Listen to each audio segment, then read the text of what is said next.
गिदोन और उसके 32,000 सैनिक पानी के सोते के पास डेरा डाले हुए थे। उनके उत्तर में 135,000 मिद्यानी सैनिकों का शत्रु शिविर था। हालांकि उनकी संख्या बहुत अधिक थी, फिर भी यहोवा ने गिदोन को निर्देश दिया, जो लोग डरे हुए हैं वे घर चले जाएं। गिदोन ने आज्ञा मानी और उसके 22,000 लोगों ने घर लौटने का विकल्प चुना और उसके पास केवल 10,000 सैनिक रह गए। परमेश्वर वास्तव में गिदोन के विश्वास की परीक्षा ले रहा था, लेकिन परमेश्वर कहा, अभी भी बहुत सारे हैं, उन्हें पीने के लिए पानी के पास ले जाओ। जो लोग अपनी जीभ से पानी चाटते हैं, उन्हें कुत्ते की तरह चाटने वालों से अलग करें, जो पानी पीने के लिए घुटनों के बल बैठते हैं। गिदोन ने आज्ञा का पालन किया। उनमें से केवल 300 आदमी कुत्तों की तरह लपक लपक कर शराब पीते थे। बाकी सभी लोग पीने के लिए घुटनों के बल बैठ गए। यहोवा ने गिदोन से कहा, उन 300 छपड़ छपड़ छपड़ करके पीने वालों के द्वारा मैं तुझे बचाऊंगा और मिद्यानियों को तेरे हाथ में कर दूंगा। बाकी सभी को घर जाने दो।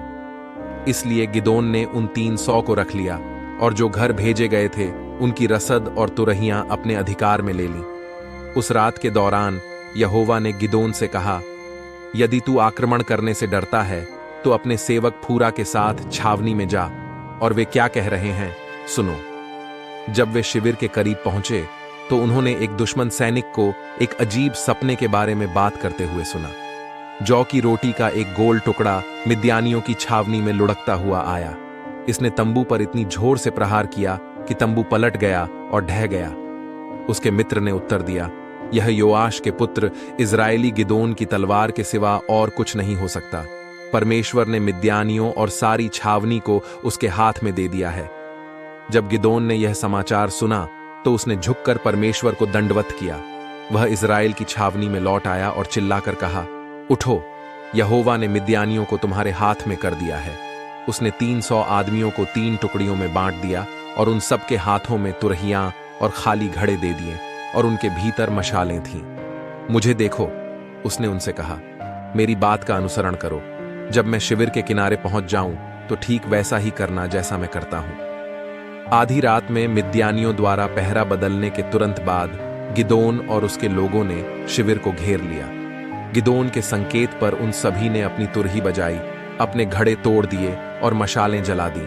उन्होंने जोर से चिल्लाकर कहा, यहोवा के लिए और गिदोन के लिए एक तलवार। जब गिदोन के लोग अपनी जगह पर खड़े थे तो दुश्मन के शिविर में दहशत फैल गई। अंधेरे में मिद्यानी लोग एक दूसरे से लड़ने लगे। जो लोग मारे नहीं गए वे अपनी जान बचाने के लिए गिदोन और उसके आदमियों के साथ भागे, जिन्होंने उनका पीछा किया और उन्हें हरा दिया।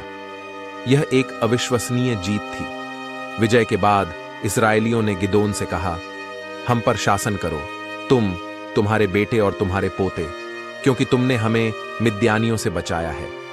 परंतु गिदोन ने उनसे कहा, मैं तुम पर प्रभुता न करूंगा और न मेरा पुत्र तुम पर प्रभुता करेगा। यहोवा तुम पर शासन करेगा। जब तक गिदोन जीवित था, इज़राइल के लोग परमेश्वर पर भरोसा करते रहे।